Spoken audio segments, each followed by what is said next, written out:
Welcome to On the Edge with JP Devine from Central Maine Sunday.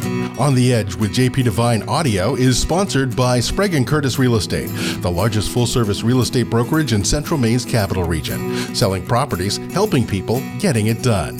Visit their website at spragueandcurtis.com. Now here's JP Devine. Welcome home.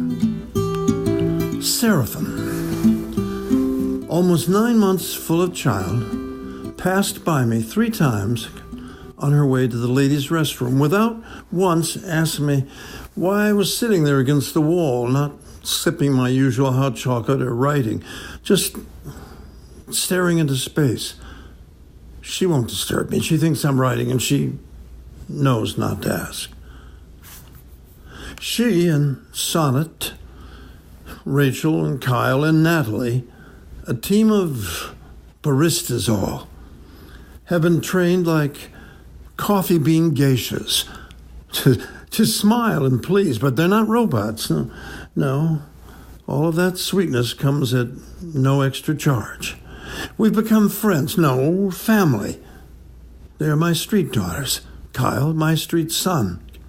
They tolerate my moods, they laugh at my jokes, they listen to my stories, and even when they've heard them 16 times. I'm a writer. They're my muses. Today, they know that sitting here watching the door, I'm doing something different. They don't ask. Of course I was doing something. I was counting. In my daily act of trying to look like a journalist when I'm actually only pretending to be a journalist, I am a columnist pursuing material for this week's paper. I know this place, and I come here daily to collect ideas. This day, I was counting. I'm counting how many customers come through the door and go immediately to the restrooms and then exit the restroom and leave the premises without making a purchase. Now, not many do that.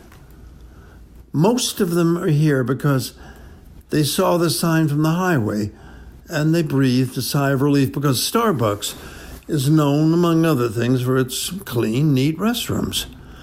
Customers here, they get their cups of coffee with their names written in black marker on the paper cups. No other coffee shop, to my knowledge, performs that sweet personal act of kindness. Oh, I know it's a cold corporate rule, but somehow these young hearts bring warmth to it. I'm not here for any of that today. I'm here to observe because of an item that caught my attention. CNN Business Online reported that in May of 2018, Starbucks mothership sent an email to their employees. It reads like this: any person who enters our spaces, including patios, cafes, and restrooms, regardless of whether they make a purchase, is considered a customer. Apparently, this dispatch became necessary because of 2 black men at a Philadelphia Starbucks who were sitting at a table without ordering a decaf, non-fat, no whip mocha, or anything else for that matter. They were just sitting and chatting, maybe waiting for a friend, getting in out of the cold or the heat. In the cafes of Europe and along the Ginza in Tokyo, this would escape any attention. Apparently in Philadelphia, it did not. We're told that the manager, unlike the managers in Paris and Tokyo, called the cops. The men were arrested and handcuffed. Luckily for the 2 men, leg shackles were an option that was avoided. All of this, and the 2 guys didn't even try to use the restrooms. Then CEO Howard Schultz bounced the news of this incident up and down for a few minutes and said, "We don't want to become a public bathroom. But we're going to make the right decision 100% of the time and give people the key." Of course, now Mr. Schultz is dreaming of the Oval Office, so I guess the new rule is if you are a person of color, come on in any old time and pee with us white folks. Wait a minute. Key? What key? Starbucks are coffee shops, not gas stations. At least at my Starbucks, no one has a key to the restrooms. I think you should make this clear. All Starbucks coffee shops are not like Tolstoy's Happy Families. Structurally, they're all different, but the rules of decorum and behavior are the same. Sonnet smiles even when she has a bad headache. Seraphim smiles and chats even though her back hurts from 9 months of carrying her first child. Natalie and Kyle sing while whipping up drinkables. If you're from Philadelphia and visiting our small city, you'll notice the difference at once. If you cross the bridge into Maine from New Hampshire, the first thing you'll see is a sign our new governor, Janet Mills, erected.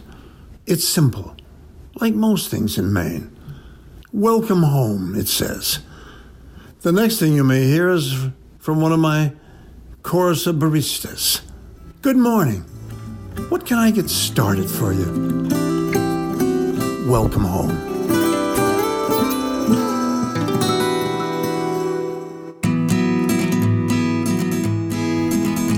Thanks for listening to On the Edge with JP Devine from Central Maine Sunday.